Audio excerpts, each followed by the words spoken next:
Since our topic is about animating maps and interactive maps, let's know why we have to first animate it. Since map we are styling and designing, it won't be understandable by the non-GIS person, like if they don't know the basic terms and all. If we animate a particular map, then it will be easy for the end user to understand. Mapbox is such a platform which provides an easy way to animate and easy way to interact maps. So in the previous webinar session, interactive maps was taught, like to add pop-ups or zoom in, zoom out options. So this will be the continuation of it. Since interactive maps is already taught, today let's learn about how to animate maps. So this Mapbox Studio is a platform which provides you tools to edit the base maps or to style maps like how you need. So this is a Mapbox Studio homepage.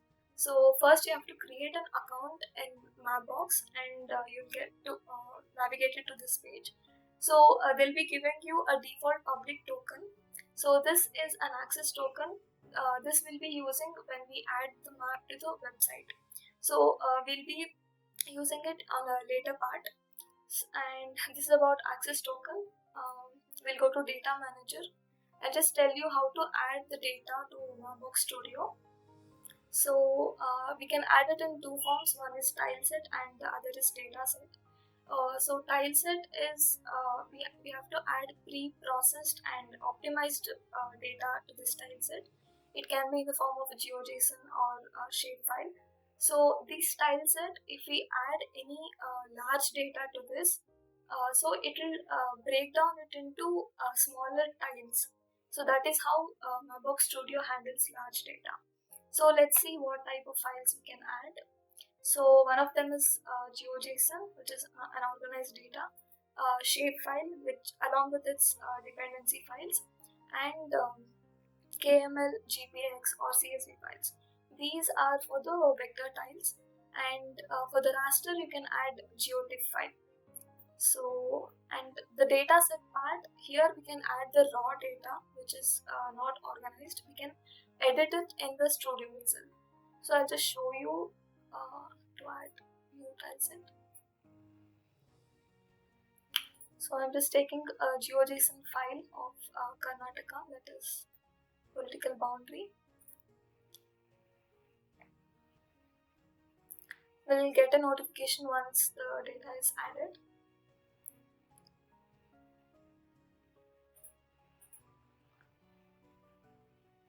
So I've already added the data to show. I'll just show you this. So this is the Karnataka data that I've uploaded right now. This is the GeoJSON data, and this is how the tile looks like. Since I've added the less data, only one layer is created. If you add more than like 100 MB or something, you'll get 4 to 5 layers here. So this is about tileset, and we'll go into styling the map. So this is a style editor. Here we have options like upload. When you style a particular map in QGIS, ArcGIS or anywhere else in the different platform, we can download only the style as an SLD format. We have to convert that SLD into JSON, which we can upload here. If you don't want the style separately in Mapbox, we can just upload a style JSON. So this is one of the option. And you can go to blank style, which gives the street view, and just go to classic template. We have a number of options here to select a base map: street, monochrome. In monochrome we have 6 different ones: dark, sky. So we have outdoors, which is more suitable for 3D view, and navigation, as the name suggests, it is mostly based on roads, and satellite streets. So I'll be choosing outdoors right now.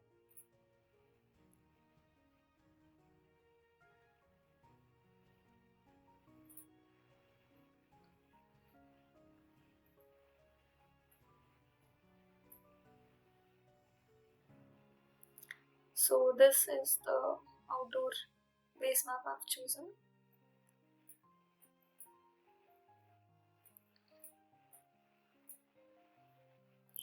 So since AGSRT is located at Bangalore, I'll be focusing on this region.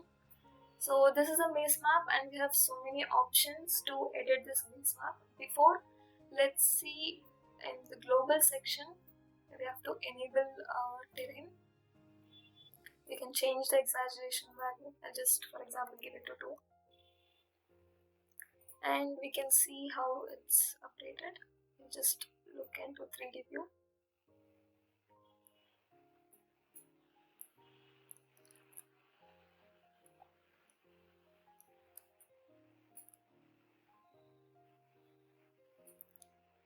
So this is terrain, and based on the exaggeration value we can change.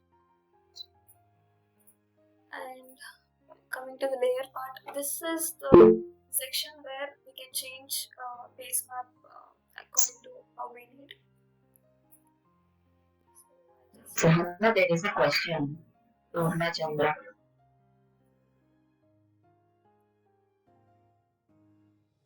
Purna Chandra, you have any question on the? Yeah. Good morning, sir. Good morning. Yeah, well, it's not question. The screen is not visible clearly actually. So can you make it clear a little bit? I'll just represent. Yeah. So okay, let's continue with this. Okay, we have to edit the base map. So let's get into land and water. Here there are many options to change the color. This is a default color given by Mapbox Studio. So you can change it to any color you want, like airports, commercial area, like parks are given with green color, and green space I just show you. So this is how you can change it. So it is free to change colors and labels as well. In the hill shade section, you can see, like if I turn off this hill shade, you can see there's a difference with the base map. So it's up to you to turn it off or not. And there are contour lines, as you can see. The base map itself provides contour lines in Mapbox along with its value. See, as you can see here, 1100 meters are there. So if you want, you can keep it, or you can turn it off, the contour lines. If you have to add an external data as contour lines, you can add it. So it's free to use, and so you can change it to feet or meters. So the next thing is road network. I'll just go back to the same page. Okay. So in the road network, we can change labels. Like if you don't want like the end user to get confused with lots of data on the map, we can turn off the labels. So these are the road labels that I turned off. If you want, you can keep it on. And there are multiple sections also. If you want to keep road markings and minor roads, you have to turn off. You're feasible to do anything here. So the next would be administrative boundaries. So here, if we zoom out, we can see that there are country boundaries and state boundaries as well. If you want, you can turn it off. If you don't want, you can turn it off. So the same goes with width as well. The base map road width we can change as we need. And so the labels also, place labels. So continent, countries and state provinces labels are specified. If we don't want to give extra data to the end user, we can turn it off. So since I need countries and state, I'll keep it on. So this is about the base map. So let's see, we just add a layer here, custom layer. So I've already uploaded a tile set, so I'll just import it here.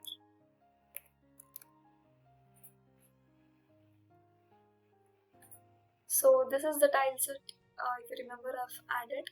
So we can change the type here.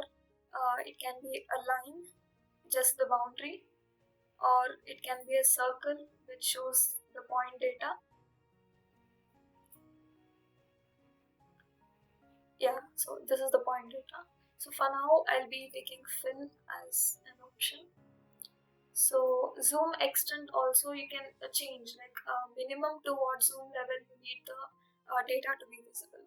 If I keep it as 10, in my zoom 5 range it's not visible. If I zoom into 10, I think 10 is right. Okay, see now.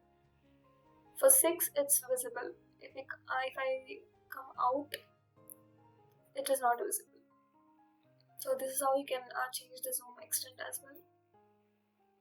So coming to the styling part of the map.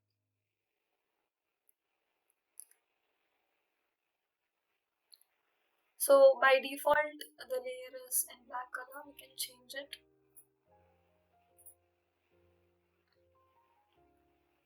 Okay. I'm just giving some random color. So this will be the data, the area of interest. So we can change the color, and color we can also change it based on the zoom range. Like if we zoom in more, like for example more than 7, we need a different color. So for that we can change it here. If it is 6, more than 6, we'll change it to some green.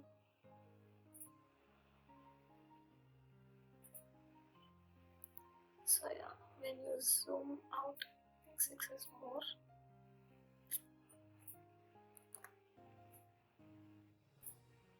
Okay. When we are at this zoom level, the first color will be shown, but when we zoom in more, yeah, we'll get the green color as I've changed. So this is how we can do styling in Mapbox Studio for our particular area of interest. And the pattern is what we can give any symbols. Like if it is a point data, we can choose which symbol to be shown. And opacity, we can change it based on the zoom level.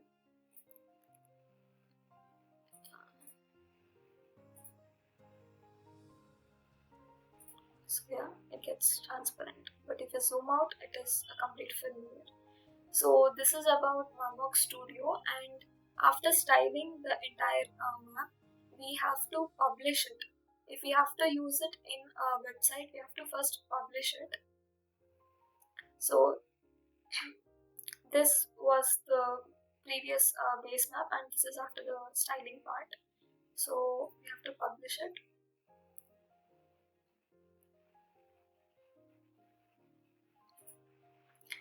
So if we have to use this particular map on the website, we need these two parameters. That is style URL. We have to copy this URL and paste it in our website HTML code. We'll be discussing this later when we go to code. So access token, as I told you, this will be unique for every Mapbox account you create. So otherwise, you can just download a JSON or SVG files from here and add it to your different map as well. So this is about style section. And if you want to learn more about Mapbox, you can see tutorials. We have many more videos over there, and examples also they have shown. So this is Mapbox Studio, and we'll go to code right now. So for coding part, I'm using Pandas and Plotly as the Python libraries. So Pandas is a powerful Python library. It is used for data manipulation and analysis. So it mostly is used for analyzing, cleaning, and manipulating data. So we can work with tabular data like spreadsheets, SQL, or CSV, Excel files. So for that we use Pandas library, and it provides data structures like data frame and series. Data frame is something which is two-dimensional, which means it contains rows and columns, just like the CSV file we know. So series is one-dimensional array. It can either be a single column or a single row. So a collection of series will be defined as a data frame. And since I'm using an Excel file, so we'll be using a data frame. Okay. So I'm importing Pandas as PD. So next library I'm using is Plotly. Plotly is actually a graphing library of Python. So it is mostly used for interactive visualizations. So we can create line chart, bar chart, scatter plots, and pie chart, and many more like heat maps also. So Plotly is provides a diversity for styling the maps and for creating animation as well. So I'm importing Plotly as Geo. I'm doing aliasing. So before going into the code, I'll just show you the data set that I'm using. So this is the student registration data of AGSRT. So from various countries, various states, people are joining here. So this is the location details, and this is the Excel file I'm using for creating the animation. So I imported Pandas and Plotly. The next is to extract lat long values. In this data set, I don't need the extra columns like timestamp, course, or experience. I only need the last four columns, that is city, country, and lat long values. For extracting lat long values from given location, we can use GeoPy library. GeoPy library supports Python. We can extract lat long values. If you provide a city name and pass as a parameter, it will return lat long values. So that is another option. And so I'm providing the path for dataset and storing it in the file path variable. So pd.read excel. PD is nothing but pandas. I have done aliasing here. So read excel is an inbuilt function of Python which can read the Excel data and store it in a data frame. As I told, data frame will store columns and rows. So apart from read Excel, we have many more options like functions also. That is read CSV to read from CSV file, read JSON, read SQL, and read HTML also. For all the functions, we have to provide a file path, same as I've given.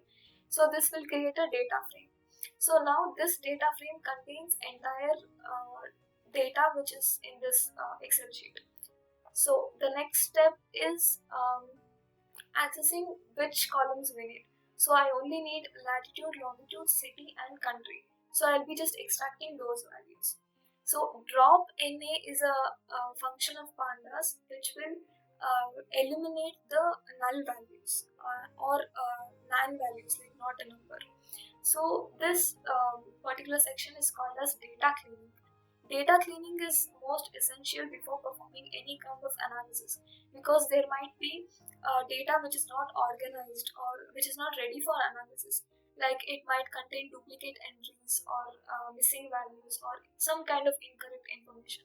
So this data cleaning process will always set a clean data, which means repeated values can be removed and null values can be removed. Apart from drop NA, there are many more functions like that. Like isNull is another function which checks if every row has any missing data. So if it has any missing data, there are functions to fill the data as well. So fill NA is another function which fills the data. Like if the data is null, it will fill with a parameter that we provide. For example, consider a column with student marks data. So it has entire list of student marks, but somewhere in one particular row, marks is missing. I mean, it has a null value. So we can't remove the entire student data from there. So instead, what we do is we fill it with a default value. Most of the time, this default value will be average data. So we'll take the entire marks average and we fill it, so that it will not be a problem for further analysis part. So that is for filling data. And for dropping the missing values, we use drop NA, that is the function I used. And for checking duplicates, we use a duplicated function. And to remove duplicates, we use drop underscore duplicates. So these are the data cleaning functions present in Pandas. So for now, I'm using drop NA.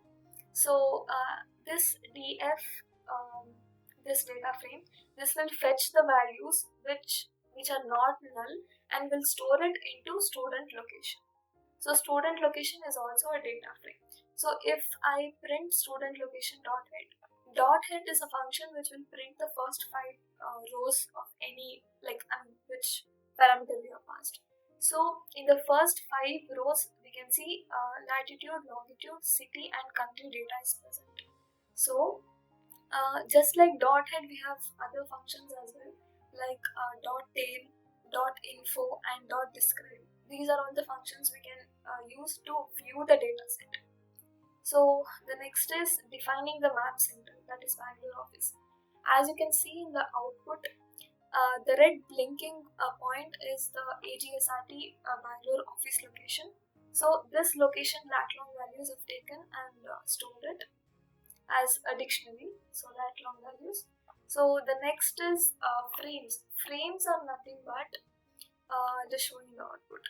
This animation is a collection of frames. So as you can see, the connecting line is stopping at a particular point. So each of them is a frame. So firstly, I've taken an empty list as a frame. So we'll be appending it at the end. So step is nothing but for how many steps does the student location should connect with Bangalore office location. So for now, I'm given 20. So this line takes 20 steps to connect to Bangalore location. So that is about step count. And the next is, this is a for loop which runs for number of steps I've given. So this will create longitude and latitude arrays which are empty lists are created. This opacity value I'm reducing, that is I'm decreasing for every step. As you can see in the output, at the start the line is the opacity is 1, but when it almost reaches the Bangalore coordinate, it fades away. So this is an animation I've given, so it is optional. Opacity I'm changing for every iteration. So the next is generating lines and gradual movement toward Bangalore. So in this step, we have to give for how many for we have to give the latitude and longitude values for moving from student location to Bangalore value. So I'll just explain you the process here.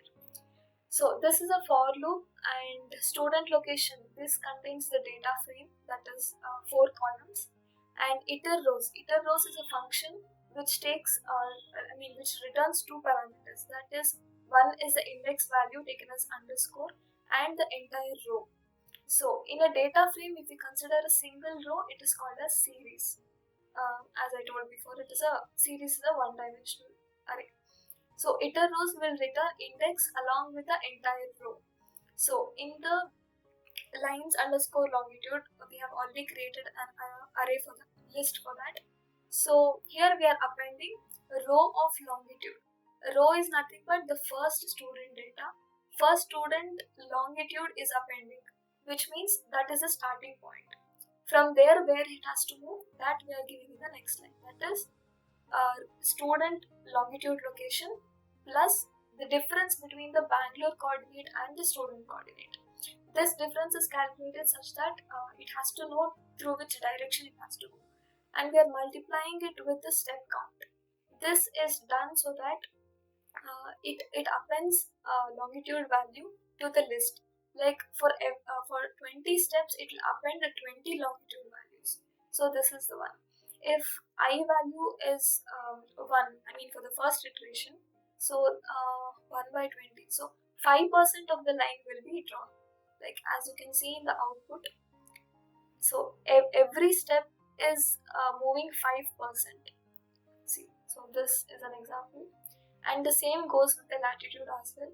In the lines latitude list, we are appending the starting point, that is the student latitude, and the same way we are appending the difference between the Bangalore coordinates and the student coordinates. So the next thing will be Bangalore marker size, so which is the red circle you are viewing here. You can see there is difference with the width over there, so that we can change using this code. So I'm actually alternating between 8 and 12, and it is up to you, you can change it. So based on the step count, I'm altering the Bangalore marker size. So the actual logic is here to create a frame for the current step. So Go frame, Go is aliasing we have used for Plotly graph object module. So frame is something that I've explained, which means for every entire animation is a collection of frames. So one particular frame is taken as a snapshot. In that frame, what has to be done? That is defined in this code. So frame function takes two parameters. That is, one is data, and the other is what we have to name for every step. I mean, for every frame, what we have to name.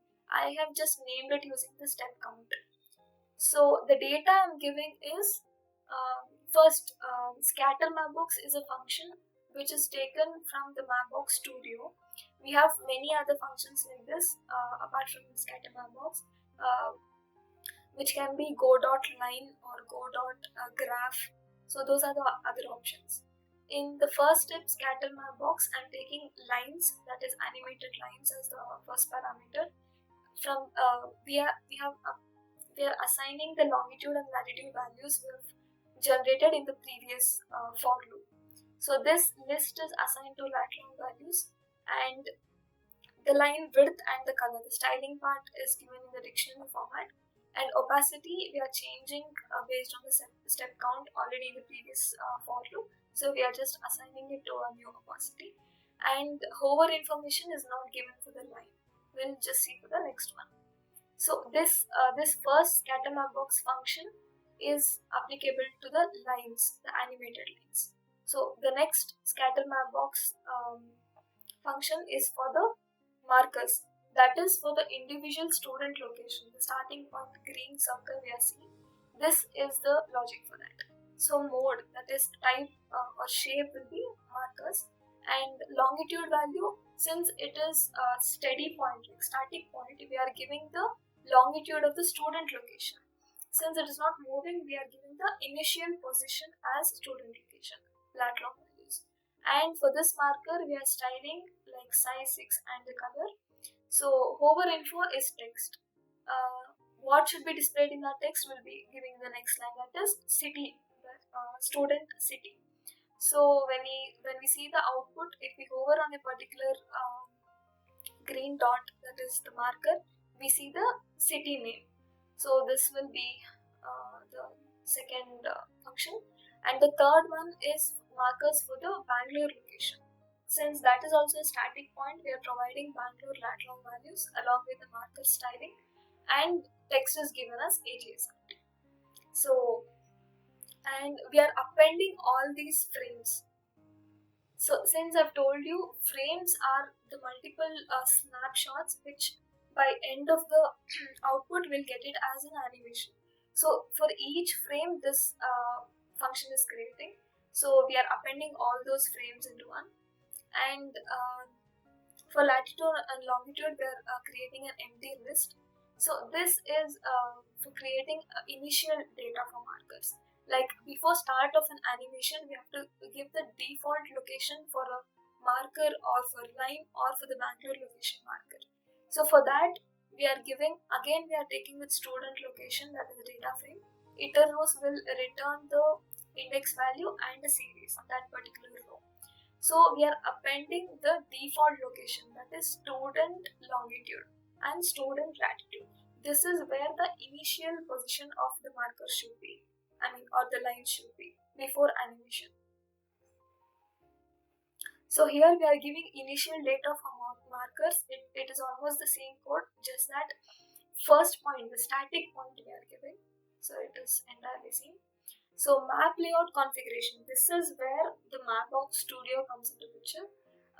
Mapbox token account, I've told you before. Okay. This is the public token access. We have to use it in the code. We have to copy paste here. So this access token, what it will do, if it is a public token, and you're adding the map to the website, it is not private, so anybody can view the particular map. If you're hosting it, you can use public ones. If we have to create a practice map and all, we can use a private one, which is not used for others. So that is the Mapbox token in storing. So layout is another function of Plotly. which creates a so this entire map is called one particular layout. So for creating layout, we are giving a dictionary with access token. I've stored already, and I haven't copy pasted, but I can do it. And in the style section, after styling the map, I told we have to copy the style data, like after publishing. Just a minute.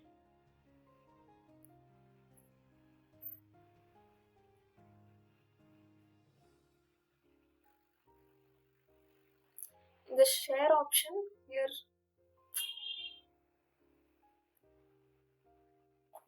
here we can see style URL. This we have to copy, which means whatever the styling we have done for the base map and the data, it will be shown on the layout. So for this we are using style, and center is when at the first when the map loads, which particular lat long values have to be pointed. That is the center point we're giving, and the zoom level we can change based on our requirements. Margin is something given 0 since I wanted the full screen view of this layout. So we are giving entirely 0 and there's no sliders. So, and this is a figure, that is, to this function we are appending all the functions we have done before. So initial data, this is like from where the data has to be starting, like starting point of marker for student and starting point for Bangalore location and starting point for the line. So this initial data we are giving as data, and layout and frames we are giving it the figure function. So we are creating an HTML file out of this. So we have a function called fig.toHTML, which converts the previous figure into a HTML file. So this Python code runs backend, and this will result in a HTML file. I'll show you when I run the code. So to HTML, here we have to give parameters like full HTML, include plotly, and config autoplay. Autoplay I have given because once the student location line like reaches the Bangalore location, it has to continue. So that is the reason I've given autoplay as true, and HTML file we have to save. So this is file handling concept. That is in the write mode we are opening a file and we are appending the HTML content that we have given here. So entire content is written to this particular file.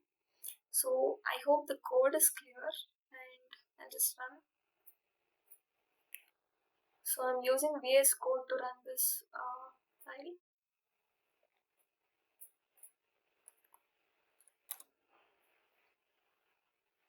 So this will create an HTML file to wherever the path we have given. So as you can see, interactive seamless animation map is saved. This is the location I'm giving. So this is the HTML file that is created. So this entire data is loaded from the Excel file. So we'll just run and see. I'm already running it. So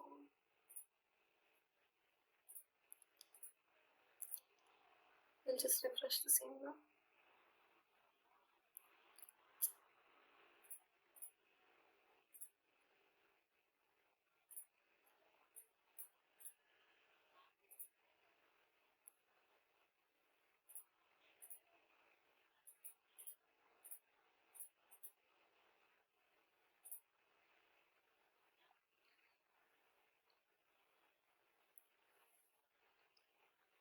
So here is the output. As you can see, green is the student location and there is a line incrementing 5% for each step, and after it reaches the Bangalore location, the entire code is rerun, that is autoplay. So this is all about the interactive map.